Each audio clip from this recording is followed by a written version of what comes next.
Ит қорлық. Жәмила бүгін күндегісінен ерте тұрды.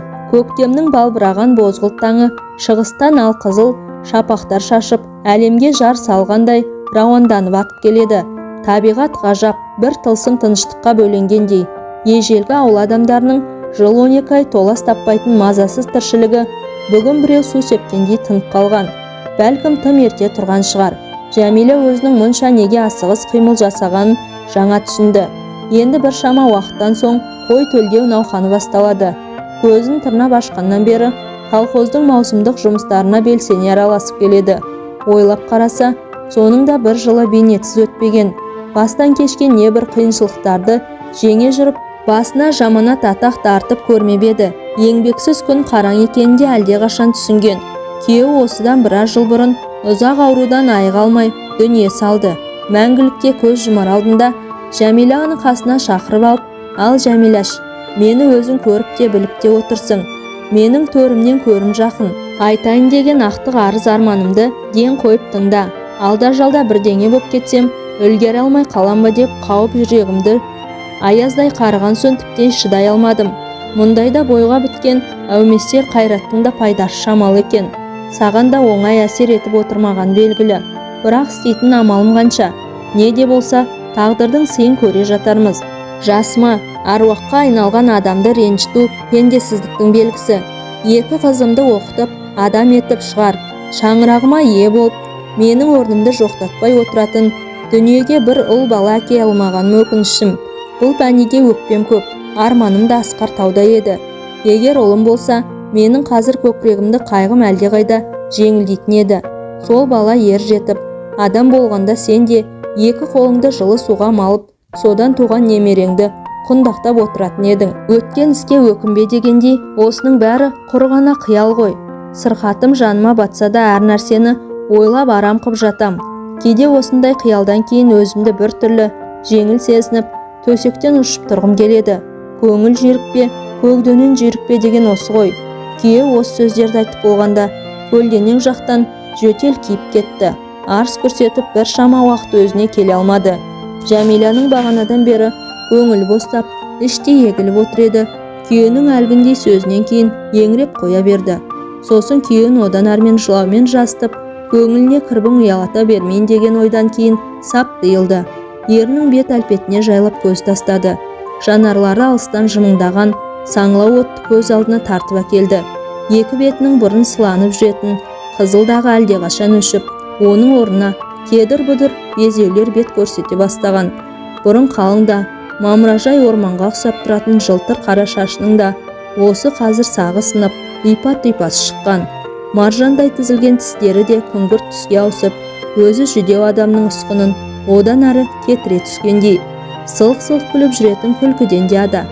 Жәмила қанша күш жігерін жасымауға жұмсаса да, ерінің әлгіндей келбетін көргенде іштей егіле берді. Күйеуі қой деп те, қойма деп те ештеңе айтпай, қимылсыз жата берген. Бағанағы жөтелден кейін неге екенін кім білсін, айтып жатқан сөздерін де жалғастырмады.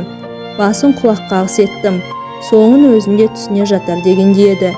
Осы кезде ауырып жатқан бөлмеге кішкентай қызы кірді. Әкелік сезім мен бала махаббаты біріне бірі лезде түсінісіп, қызын ақтық рет құшырлана сүйіп, уыз шашынан сүйсіне иіскеді. Оның «Папа, бізді тастап қайда кетпексің? Тез жазылып шықпайсың ба?» деген сөздері ата мен ананың көңілдерін босатып, көздеріне түйір-түйір жас қондырды. Қызы 4 жаста еді. Бірінші қызынан кейін ұл болама деп мойнына бұршақ сап тілеп еді әкесі. Бірақ ерегіскен тағдыр бола қойсын ба, тағы бір қызды шаңыраққа қосты. Міне, қызы жас болса да бәрін түсінетін сияқты. Әкесінің өңін көріп, бұрынғы келбетінің өзгергенін пайымдап, кейде ол да анасымен бірге көкірегі айырыла күрсінеді. Көп ұзамай әке дүние салды. Отбасы бұрын соңды бастан кешіріп көрмеген ауыр қайғыға оранды. Боздақ кеткен әкені жоқтамаған адам, құрмет етіп келмеген пенде болмады. Ел іші алтын бесік дегендей, бәрі де оның ас түсіне түсіп, келім кетімдерін өздері реттеп жөнелтіп жатты. Кішкентай қызының жоқтауына елтіп, ауыл аймаққа жыламаған адам қалмады. Енесінен айырылған боздап қалған жетім ботаның даусы қандай болса, қызының даусы да сондай еді. Жиналған халықтың сай сүйегін сырқыратты. Содан берде біраз уақыт өтіпті. Жәмила өзінің ойға шомып қалған жаңа сезді. Еріп жатқан өзеннен 2 шелек су әкелді. Шәугіміне су құйып, тандыр пештің үстіне қойды. От маздап жанғасын, бөлме іші де жылына бастады. Көктем деген аты болмаса әлі қыстың ызғары кетіп үлгерген жоқ. Терезенің қыраулары жылу тиісімен ери бастады. Қызы бүгін ертең оянбайтындай пысылдап ұйықтап жатыр. Сабаққа түстен кейін барады. Биыл 5-ші класста. Бет алысы жаман емес. Әйтеуір күнделігіндегі 4-тік пен 5-тіктерді көріп, анасы бұғанда балаша қуанады. Жылдағы мал төлдейтін мезгілде ауылдан 1-2 шақырым жерде орналасқан шопандарға барып, сақманшы болып жүруші еді. Мұндағы мақсаты қызы сабаққа үйден қатынап тұратын, биыл қырсыққанда басқарма сол көктеулердің бәрін бұзып алыстатып әкеткен. Енді оның қайнысының үйіне тастап кетуге тура келіп отыр. Жәмила өзінің сақманға жалғыз баратынын көз алдынан елестетіп өтті. Соқадай қара басы. Үйінде өзінен басқа тіршілік жоқ. Жат жер, жат қора. Біреу келіп, қысастық жасап кетсе де дәлелің жоқ. Құлаққа ұрған танадай тыныштық. Қандай қорқынышты. Тірі жүрген адам неге шыдамайды, нені көрмейді деген ой көңілін сергітіп, үрейін сейілтті. Төрдегі қабырғадағы ілулі тұрған ерінің суретіне бір түрлі сағынышпен көз тастады. Тірі жүргендегідей Жәмилаға күлімсіреп, ойлана қарайтын секілді. Ендігі бір сәтте аманат сөздерін қайталап айтып отырғанда елестеді. Азалы күндер алыстағанмен көңіл байғұс сол күйі. Тағы да босап көзінен жас еріксіз тамып кетті. Отырып осындай күйге душар еткен тағдырға наразылығын білдірді. Сосын шай қайнағанша қолғабын тоқыды. Құдай қаласа ертең көшпекші. Алатын дүниесінің бәрін реттеп буып түйіп қойған. Шопан осыдан 10 шақты шақырым Қостал деген жерге көшіп келіпті. Бұрын мал төлдетіп бұл жерге барып та көрген емес. Жәмиланы алғаш рет іштей тығырыққа тіреген бірақ нәрсе еді. Содан болар, қиялында күдік бар. Баратын Шопан Керденнің шешесі Күнипа туралы неше алуан әңгіме өсектер құлағына шалынған. Шайпау сараң қызғаншақ, ісің алға жылжыса көре алмай, аяғынан шалады, тиісуге себеп салдар іздейді. Одан қалып жатса ұлы Керденге шағыстырып, оны қарсайдып салады. Оған сақманшыға барған адам көз жасы көл боп жылап келеді. Азаматың жоқ, жалғызсың, ондай әйелді тіпті басынып алады. Текке қиналып қайтесің, барарың жоқ. Одан гөрі ферма меңгерушісіне айтып, басқа біреудің отарына бар деп, Күнипаны жақсы білетіндер әлденеше рет Жәмиланың құлағына құйып ескерткен. Бірақ басқа түссе баспақшыл дегендей, не де болса көріп алдым. Тірі олсам болғаны, адам баласы ғой, шешемдей әйел, жағдайымды ескеріп, түсінетін шығар деп тәуекелге белін байлап, Қостал қайдасың деп наурыз айының ызғарлы желіне де көбегі сөгіліп үлгермеген қалың қарына да қарамай аттанып кеткен. Иә, жападан жалғыз, жығылып жатса басын сүйетін де, аузына бір қасық су тамызатын да, қасына жақын адамы жоқ, жанына демеу болатын, сүйеніші мен қорғаушысы тек күйеуінің портреті ғана. Осынау жансыз бейне ғана көңіліне медеу, мақсатына қолдаушы, қиналғанда жебеуші, жапа шеккенде қорғаушы іспетті. Ғұмырың осыншама неге қысқа болды? Қаншама озбырлар, қатыгездер, баукеспелер тірі жоқ бір күнде, жалғанды жалпағынан басып. Ал сен болсаң, бұл жарық дүниенің қызығы мен шыжығынан ада болғалы қашан. Ешкімнің ала жібін аттамаушы едің. Өзім шалқып отырмасаң да, соңғы дәніңді біреуге таратып, біреуге әзір отыратын едің. Шіркін-ай, Құдайға да жақсы керек шығар деп, ішінен әлденеше рет күбірлеп алатынды Жәмила көптен бергі дағдыға айналдырған. Шопан көктеуіне көш күн еңкейе бергенде жеткен. Тауық қорадан сәл ғана үлкен бір бөлмелі ағаштан қиылып салынған лашық Жәмиланың көзіне тым қораш көрінді. Есігі сықырлап әрең жабылады. Терезенің саңлауларынан көктемнің ызғарлы желі гулеп тұр. Іші де оңып тұрған жоқ. Қабырғалары айғыз-айғыз, едені толған көк қоқыр. Пештің орындағы былтырдан қалған күл қоқысы күйіп ырсып жатыр. Әдетте Шопан отбасы өзінің отарына келетін сақманшылардың үйлерін дайындап тап тұйнақтай етіп сақадай сай етіп қоятын. Мұнда осындай дайындықтың бірі де жоқ. Шопан әйел анда-санда бас сұққан болмаса, білек сыбана кірісіп, Жәмилаға қол ұшын беруге ынта танытпады. Көптен бері құлағына сіңісті болған Күнипаның қарасы көрінбейді. Егер ол мұнда болса, Жәмиланың лашығына бір бас сұғып өтпей кету мүмкін емес еді. Бұл кемпір қайда жүр екен деп ойлады Жәмила. Керден өрістегі қой соңында. Жәмила бірер сағаттың ішінде кісі түгіл малда мекен етпейтін лашықты адам танымастай етіп өзгертіп жіберді. Ер азаматсыз өткен бірнеше жыл оны біраз нәрсеге үйретіп те тастаған. Үйдің жыртық тесігінде өзі бітеп шегелерін қағып есікті де бір адамдай икемге келтіріп қойды. Бірақ ішінен бекітетін ілгегі жоқ екен. Қасқыр жеп кетпейтін шығар деп әзірше бұған да мойынсынған. Қасқыр демекші бұл жақта ол жыртқышта анда-санда бет көрсетіп қалып отырады екен. Жоғарыда анау қос жыраның биік-биік таулармен түйіскен аңғарында дала тағысының бірнеше үйірі мекен ететін, сол жерді бес саусағында білетін кісілерден талай естіген. Сосын төменгі өзен аңғарындағы тоғайдан да біреулер әлденешелер кездестіріпті. Қойш тайыры, ойыма неше түрі нәрселер оралады екен деп, Жәмила маңдай теріні сырт тастап, шаруасын жалғастыра берді. Құдай даланың тағысынан емес, адамның тағысынан сақтасын. Әуелі күйеуінің суретін терезенің жоғары жағына шағын лашықтың ең көрнекті жеріне іліп қойды. Өзің жоқ болсаң да, әруағын қорғап қоршап жатсын. Осы сәтте бір ұлын көтеріп, бір ұлын жетектеп, шопан әйелі бұл не істеп жатыр екен дегендей тағы да бір рет бой көрсетті. Тым сөзшең, пысық болмаса да іш пікірі ішінде жуас байсалды, анау-мынау артық айқай-шуға бойын шалдырмайтын тым маңғаз кісі сияқты. Жәмиладан ары кетсе 7 жас үлкендігі бар, аңғарылып тұр. Үй ішіңді дұрыстап үлгергенсің бе деп, Мәнсия тап-тұйнақтай боп жиналып қалған бөлмені жанарымен аралап өтті. Қой төлдей бастап біздің де қолымыз тимей қалды. Сосы мына екі жүгермек те аяқ қолыма оралып, еш нәрсе істеткізбейді. Сақманшы болу сізге қиынға соғады ғой деп, Жәмила үсті бастары кір қожалақ, екі сәбиге алма кезек көз тастады. Шай да қайнап қалды, дәм татыңыз. Айтпақшы апаңыз көрінбейді ғой. Ол кісі қолы боста үйде отырмайды. Сары қорадағы көршіміздің үйіне қыдырып кеткен. Тең-тегімен тезек қабымен дегендей, өзінің сонда құрдас пәдірішкесі бар. Сонымен анда-санда әңгіме дүкен құрып қайтпаса көңілі көншімейді. Керден өрісте отарды бір минутқа бақылаусыз қалдыруға болмайды. Қазір көктемнің күні суық. Далада туған қозы үсіп өліп қалуы мүмкін. Сол себепті Керденнің шай ішіп кетуге де мұршасы болмайды. Өткенде ферма меңгерушісінен көмекші сұрағанбыз. Жақында жібереміз деген, әлі келген жоқ. Сақманшылар көп емес екен. Туатын саулығымыз 300-ден сәл ғана асады. Үшеумізге жетеді ғой.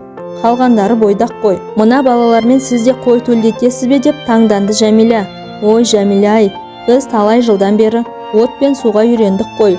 Былтыр мынау емшекте жүргенде де сақманшы болғанбыз. Апаң өзің төлдетесің деп менің орныма басқа адамды алдырмады. Биыл да үшеуміз төлдетеміз. Мен, сен, апам. Апаң осал болмады ғой деді Жәмила ішінен. Мәнсия кеткесін тағы да ойға шомыды. Ойланып отырып аз-кем дүниесіне көз жіберді. Оң жақ қабырғада темір төсек. Оның тұсында кезінде анасы жасаған әдемі төс киіз ілулі тұр. Уақыт өткен сайын бедері көмескі тарта бастағандай. Еденде оюлары айшықты 2 сырмақ жатыр. Жылдағы қой төлдетуге баратын үйреншікті заттары. Биыл да өз орындарын тапқан. 1-2 айға дүние мүліктің де қажет шамалы. Көрпе, жастық, ыдыс-аяқ, пеш бар жоғы осылар ғана. Жәмиланың осындайда тастамайтын, үнемі қастерлеп, жанынан шашу шығармайтын, алтыннан бағалы күмістен жоғары 2 заты бар. Олар Құран мен күйеуінің жансыз бейнесі. Бұл бұйымдар ол үшін бұл пәнидегі ең қымбат, ең асыл заттар. Бас ауырып, балтыры сыздаса осыларға жүгініп, тағдырдан араша күтеді. Күйеуі қайтқаннан бері Алланың ақиқат кітабы Құранға жан-тәнмен беріліп, сондағы айтылған қағидаларды оқып үйреніп, әділет жолына бір жолата түскен жайы бар. Іштей өзде осылай ойлайды. Шаруасын әбден тәмамдап болғасын, қалыңдығы жарты қарыс жасыл мұхабалы Құранды алып, керек деген жерлерін парақтай бастады. Мына жолдарға мән бере, жүрегімен сезіне оқы. Иман келтіргендер, біріңнің малыңды бірің нахақ жеп кетпеңдер. Екі жағында риза болысып сауда-саттық жолмен қол жеткізген нәрселеріңнің жөні басқа. Өздеріңді өздерің өлтіруші болмаңдар. Сендер үшін Алланың мейірімі мол. Егер кімде-кім шектен шығып, зұлымдық жасаса, біз оны тозаққа кіргіземіз. Бұл құдіретке оп-оңай. Егер сендер тыйым салынған зор күнәдан сақтансаңдар, кішігірім күнәларыңды есепке алмаймыз, және сендерді құрметті орынға кіргіземіз. Шіркін, адамдар осы айтылғанның бәрін жүзеге асырып жүрсе, бірде-біреуі екіншісінің ала жібін аттамас еді-ау. әрбір кісі осы талап деңгейінен шығып жатса, бұл жарық дүниеде іштарлықта, қарақшылықта, озбырлықта, арамдықта болмас еді. Бұл жоғары сенімге қашан ие болар екенбіз? Бес саусақ бірдей емес. Сондықтан адамдар да әртүрлі болып жаратылған. Жәмила біраз уақыт қиял құшағында жатып, кірпіктерінің қалай қасып кеткенін сезбей де қалды. Қанша уақыт өткенін өзі де шамалай алмады. Айқайлап, даурыға сөйлеген әйел даусынан оянды.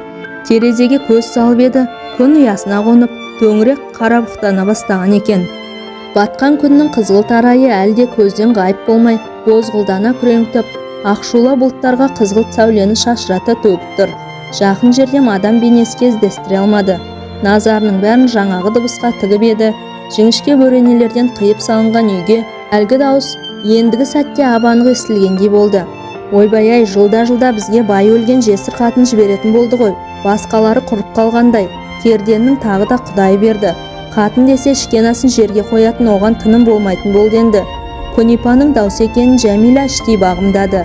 Сосын ірге жаққа аударылып түсіп, «Иә, сенің керденіне тоқал болғалы келіп едім.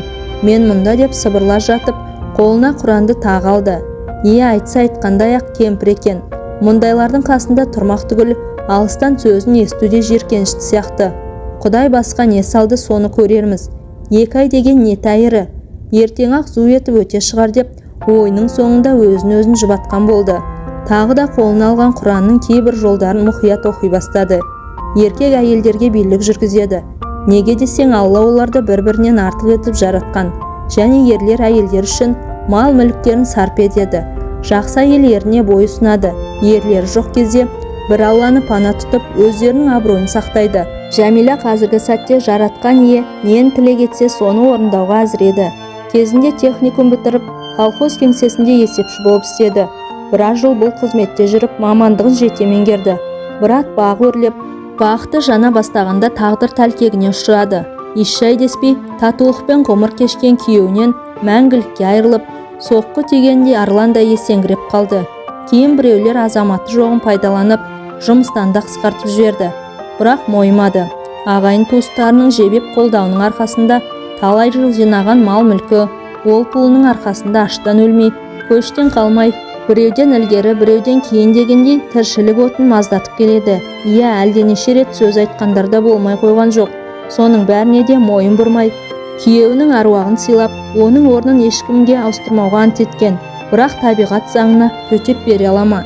Ендігі бір сәтте өрістен оралған бір отар қойдың даусы төңіректі азан-қазан қылды. Керден де келіп, атын сырғалауға іле салды. Қанжығасына байлаған қос кере қапты алып төлханаға беттеді. Шамасы өрісте туған жас қозыларды алып келген болу керек. Міне жұмыс басталды деген осы. Әлі де шаранасы кеуіп үлгермеген жылыпсы қозыларды 2 ай ішінде күтіп баптап аман-есен отарға қосу әрине оңай тірлік емес. Кейде шығын болмай қалмайды. Мұндайда реніште, күйініште жүреді. Сондықтан бар күш-жігеріңді алдағы жұмысқа сарп еткен жөн. Аюдай ақырған кемпірің анау. Басқан ізіңді аңдитын бәлеқор кісі екенін айтқан сөзінен ақ белгілі боп қалды. Жәмила ендігі сәтте жата беруді дұрыс деп таппай, орнынан тұрып, елтірі шапанын иығына салып төлханаға қарай беттеді. Өзі де керденің өрістен оралуын күтіп жатқан.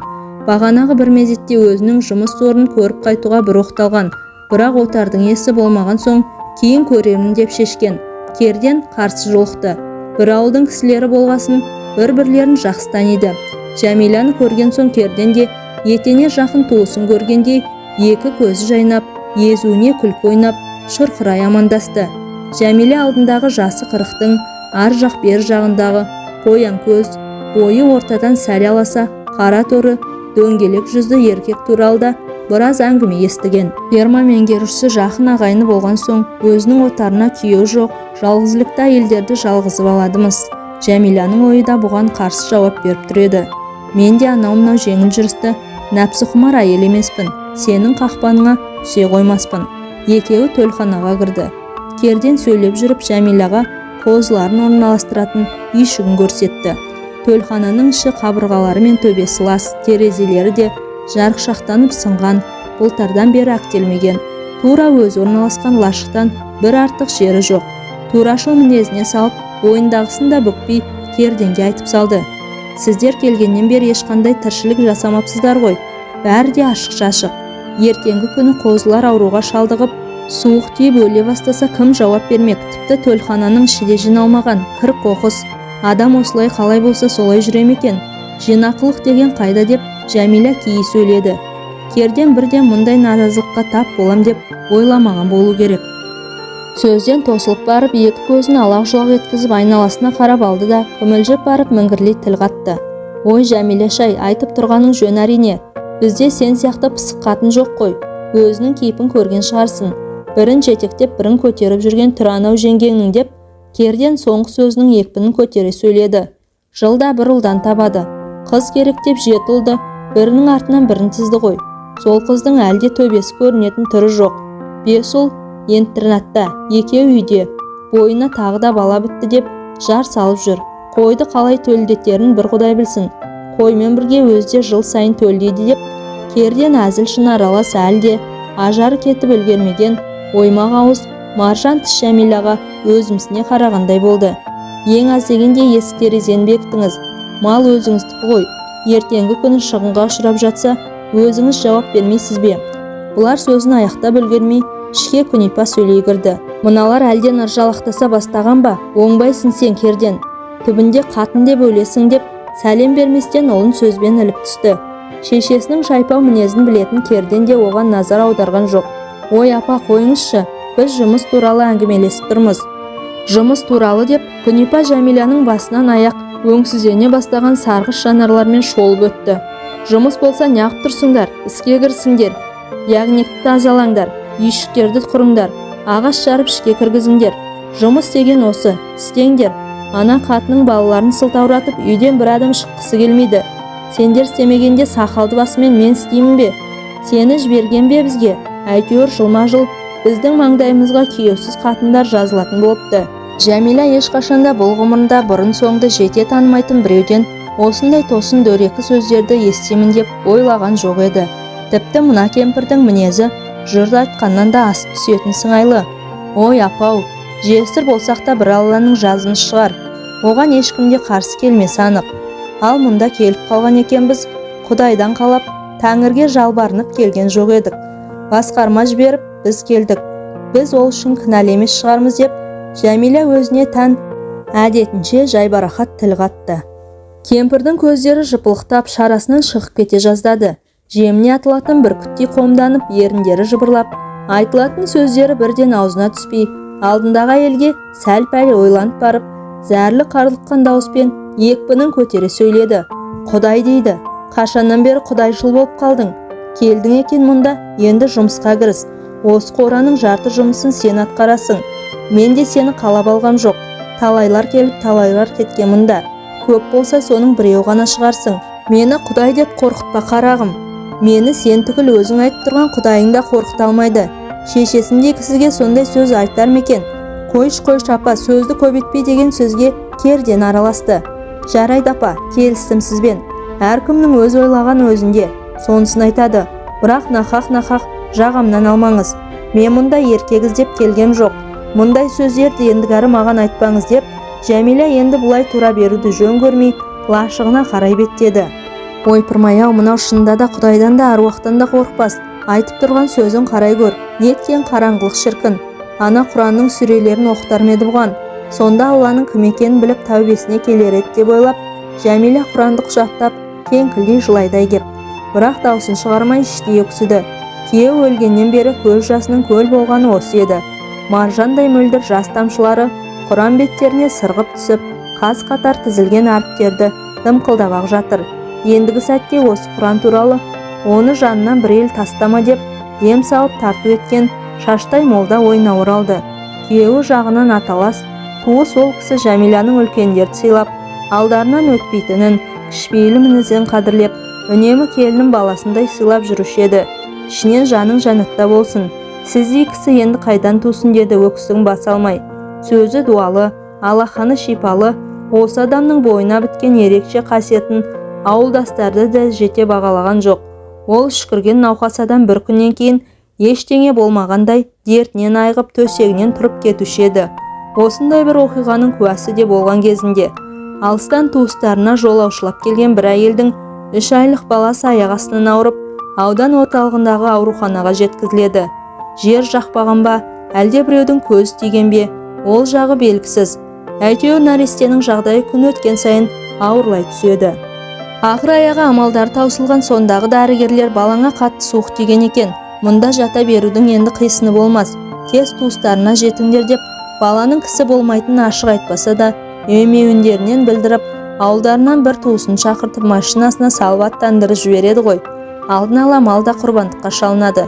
Сонда жиналып тұрған көп кісінің біреуі аяқ астынан осы баланы шашаң ақсақалға ұшықтассақ қайтеді деп ұсыныс жасайды. Көп кешікпей ақсақал да келіп жетеді. Баланы қарап алған қария: «Ой, айналайындар-ай, біраз уақытты өткізіп алған екенсіңдер, бірақ әлде кеш емес. Мұндай көз тиген балаға дәрігердің көмегі шамалы. Сондықтан дер кезінде Алла жолында жүрген, ары да жаны да тәні де таза адамға ұшықтату керек. Білмегендерің ендігәрі қаперлерінде жүрсін» деп, жиналған жұртқа бір көз тастап алып, балаға шүкіріп, өзінше ем-дом жасайды. Айтса айтқандай, науқас нәресте осыдан бір күннен соң көзін ашып, бір аптадан кейін құлан таза айығып кеткен. Бұған куә болған жұрт Шашанның осында игі қасиетіне таң қалған. Жәмила осы оқиға туралы ойлап, аузы дуалы, қолы шипалы қарияның зират етіп берген Құранның мұхабасын алақанмен тағы да бір сипап сол кісінің аруағына ризашылығын білдірді. Наптай сырғып уақыт өтіп жатыр. Наурыздың соңғы күннің бірінде жапалақтап қар жауды. Айналаны ақ сіреу басып, маңайды қысқы күндегідей ұлпа қар есеңгіреп ақ тастады. Айнала қоршаған тау жотаның бәрі ақ көрпеге оранып, бір сәт бойығып қалған. Көктемнің соңғы қар еді. Мұны жергілікті халық құстың жай немесе ақбөкен лайықтайтын шақ дейді. Қар кеткесін жер жарықтық бусанып, талай жорықтан аман-есен оралған батырдай, кеудесін кере дем алып, бойындағы тіршілік атаулының бәріне жаңа ғұмыр сыйлайтындай көңілді күйге ауысқан. Табиғат осылай тамжылып тұрса да, Күнипаның қабағы ашылып, жаны жадырамады. Бойына біткен сараңдығы мен қанмен бірге денесіне тараған қаталдығы әйел затынан шыққан тіршілік иесі болса да, Жәмилаға кесірін тигізбей қойған жоқ. Bir жағынан керден де қырындап мазасын ала бастаған. Осыны көріп біліп жүрсе де, Мәнсияда үн жоқ. Ештеңені елемегенсіп, түк сезбегенсіп, өзімен өзі ештеңеде назар аудармағансып жүріп жатыр. Талай жыл бірге тұрып жатқан соң екеуінің де еті өліп кеткен сыңайлы. Сүйретілген екі ұлын өзінен бір елі қалмаса да, жұмысынан қалмай төлдерін күтіп баптап үлгеріп ақ жүр. Bir рет қарсы келген адамның қыр соңына түсіп алатын кемпірдің әдеті сияқты. Отбасының билігінің бәрі Күнипаның қолында екеніне Жәмиланың көзі әлдеқашан жеткен. Құдайдың құтты күні оған бір сөз айтып наразылығын білдірмесе, кемпірдің өңешінен ас өтпейтін тәрізді. Жәмиланың оның да мінезіне ет үйрене бастады. Таяқ еттен сөз сүйектен өтеді дегендей, шайпау сөздері жігерін құм қылса да, іштей тынып жүре берді. Төлдерін күтіп баптап шығынсыз алып келеді. Алғашында шала туған бір-екі қозыдан басқа шетнеген төл аз болды. Әрине мал болғасын шығынсыз болмайтын тағы да ақиқат. Сол шала жансар туған қозылар ішінде қаншама бұлақ сөздерді естіді десеңізші. Сен салақсың, малға қарамайсың, қозыларды әдейі өлтіріп жатырсың деп, аузын көпіршіп келіп бірнеше рет байбалам салып кеткен. Бірен-саран шығынға да осыншама кеңірдегін жыртады. Бұдан көбірек болса, онда мені түтіп жейтін шығар мына кемпір. Бұдан жылма-жыл итқорлық тартқандардың талай жандары шығып кетпей аман қалған. Адамды тірідей көрге тығатын нағыз жын пері ғой мынау деп, іштей кейіп, төлдерінің аман-есен өсіп шығуын мойнына бұршақ сап тілейтін. Түн. Бүгін Жәмиланың күзеттен қолы босап, арқасы бір сәт кеңіп, ертерек жатып тынығып алуына мүмкіндік туған. Арша салған құмандағы сумен дәретін алып, соғымнан қалған тілдей қазы мен сүрленген бір жілік етін асып жеп, іштей дұғасын оқыған соң, оңдық шамды сөндіріп жатып қалған. Күні бойы қозыларының астын тазалап, жаңадан құрғақ көң төсеп, торларына шөп салып, бірнеше рет еңістегі өзеннен мойнағашпен су тасып, өзінің кір қоңын жууды да ұмытқан жоқ. Жәмиланың басы жастыққа тиісімен ақ кірпігі айқасып демде ұйқы құшағына енген. Өңінде ме әлде түсінде ме, ол жағы беймәлім. Жақын жерден қасқыр ұлғансыды. Бір уақытта есік сықырлап ашылып, үйге біреу кіргендей болды. Ол да түс секілді елес болып көрінді. Иә, түс пен өңнің арасы да бір-біріне жақындап, жымдасып түйісіп кеткен сияқтанды. Осы сәтте көзін ашты. Бірақ ашсаң да жұмсаң да, бәрібір лашық іші тас қараңғы. Өзіне жақындаған сықырлақ дыбысты құлағы шалды. Қасқыр жүрегі үрейден тас төбесіне шықты. Бірден есігіне ілгек салып алмағанына өкінді. Тас қараңғы үйдің ішінде аздап болса да еңкеңдеген адам мүсіні білінді. Жастығының астындағы қалың құранды қалай ұстап алып шыққанын өзі де сезбей қалды. Екі қолымен жымдастыра ұстап алып ұрса, бұл өзінше әжептәуір қару. Ендігі бір сәтте анау да сыбырлай үн қатқандай болды. Жәмилаш, мен ғой керденмін. Қорықпаш айналайын. Мен сені жақсы көріп келдім деп еңкеңдеп алға қарай жылжып келеді. Ол жақындаған сайын арақ иісі де мүңкіп кетті. Қасқыр емес екен ғой, адамның қасқыры. Таяғанын күтейін деп керден төсектің аяғына ілінген сәтте тоқпақтай аяғымен екі көздің тура ортасын мөлшерлей бар күшімен теуіп кеп қалды. Сендейлерге құранды қорқылып қайтемін деп оны жастығының астына қайтадан тыға салды. Кет құры бар, басынатын адам тапқан екенсің. Күйеуімнен садаға кет, тірі өлексе. Осыншама қорлағанына терісіне симай кетті. Керден күтпеген соққыдан шалқалай құлап басын ортада орналасқан дөңгелек темір пештің бүйіріне соқты. Жесір қатыннан таяқ жегеніне жерге кіргендей боп лезде есін жинап, айқай шу белең алмай тұрғанда зытып жөнелді. Мына қатын байсыз-ақ семірген екен, көрсетемін саған деп кетерінде бір рет мүңкірлеп алды. Бай керек болса сенен дәметкен кезім болды ма? Ендігі армаған көзіңді сүзбейтін боларсың. Ойнас іздесем сенсіз-ақ басқа біреуді әлдеқашан тауып алатын едім ғой. Керек емес маған ешкімнің деп керден кеткен соң есіктің тұтқасынан қайыс жіп өткізіп, оның тұсындағы қабырғадағы шегеге тартып байлап қойды. Тауыпсың оңай олжаны. Жесір әйелдерге қырындап әдет қып алған екенсің. Ал енді көр, қатындардың бәрінің бірдей емес екен деп сыбырлай сөйлеп, орнына қайтадан келіп жатты. Бүгін күзет кезегі мәнсияңкі болатын. Оның орнына көбінесе керден жүреді. Түнгі күзетте әйелі балаларынан шыға алмайды. Мынасы сол күзетте жүріп, адасып кеткен түрі. Қатты ұйықтапты. Таңертең күн шығар шықпастан біреудің тағы да есікті ұрғанынан шошып оянды. Ойбай, мына қатын оянбай неғып жатыр? Қойға қасқыр түсті. Аттан айтып едім ғой.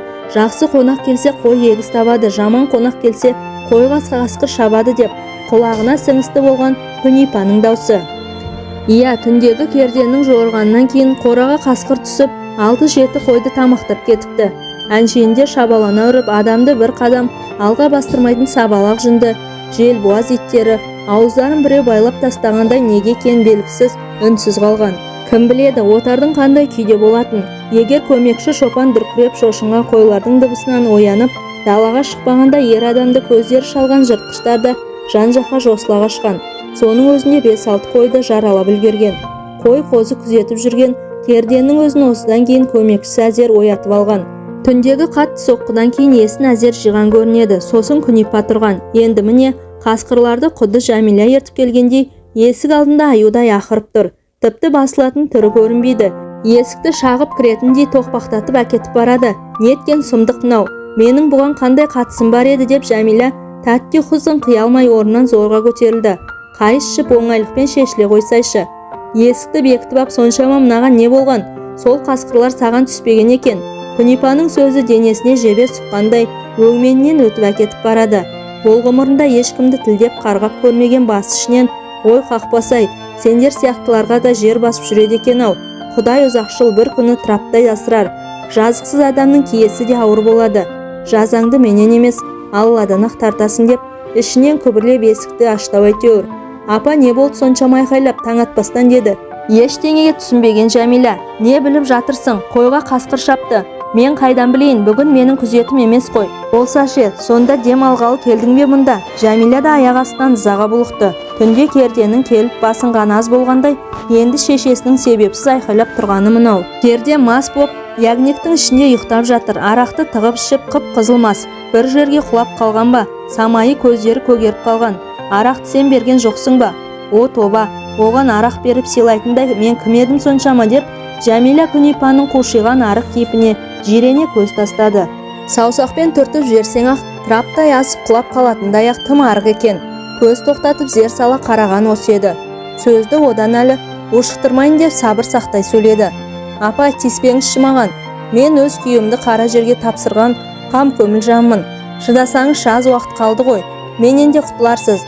Қасқыр шапса оған мен кінәл емеспін ғой. Олыңыз керденге барып айтпайсыз ба деп Есікті лып еткізіп қайра жауып алды да төрде ілулі тұрған күйеуінің суретіне бір сәт тағы қарап қалды.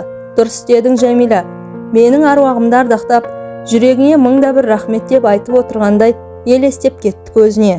Мамыр айы туды. Ит қорлықпен өткен 2 айға таяу уақытта зыр етіп өте шықты.